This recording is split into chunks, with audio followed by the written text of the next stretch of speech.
Les joyaux de la couronne de France sont-ils en passe d'être retrouvés?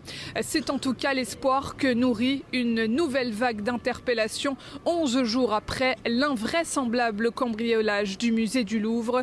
La nuit dernière, 5 personnes ont été arrêtées par la brigade de répression du banditisme dans le 13e arrondissement de Paris et en Seine-Saint-Denis. Il est trop tôt pour vraiment vous le décrire. Ce que je peux dire, c'est que l'un d'entre eux était effectivement un des objectifs des enquêteurs, puisque nous avions des traces ADN le concernant qui le lient, de notre point de vue, au vol qui a été commis. Ce que vous nous dites là, ça veut dire que l'un d'entre eux, clairement, faisait partie des 4 du commando du Louvre. C'est ce que l'on suppose, et c'est un des suspects que l'on avait, je dirais, dans le viseur, si vous me passez cette expression, au cours des investigations qui avaient été menées.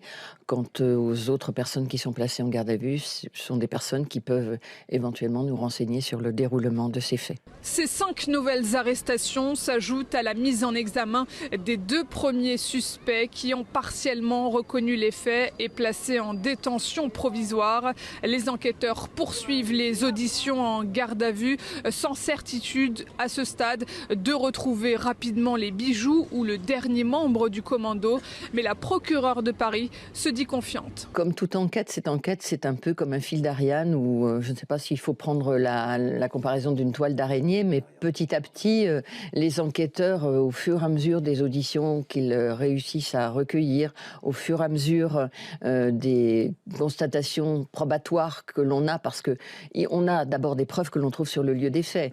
Il y a des exploitations de vidéoprotection, mais ensuite, au fur et à mesure des perquisitions, on trouve des téléphones, on trouve d'autres objets. Et à chaque fois, l'enquête rebondit à partir de ces éléments nouveaux. Donc, on ne peut jamais dire qu'une enquête s'achève tant que les perquisitions ne sont pas achevées, tant qu'il y a des fils à tirer. On le rappelle, il a fallu moins de 8 minutes aux voleurs pour dérober un butin de 88 millions d'euros.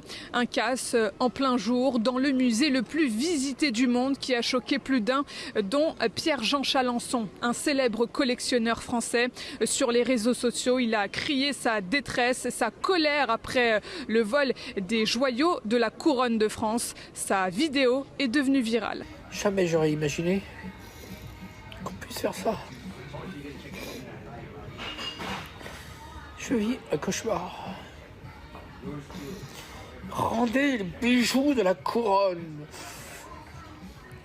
Vous avez intérêt à les rendre. Croyez-moi.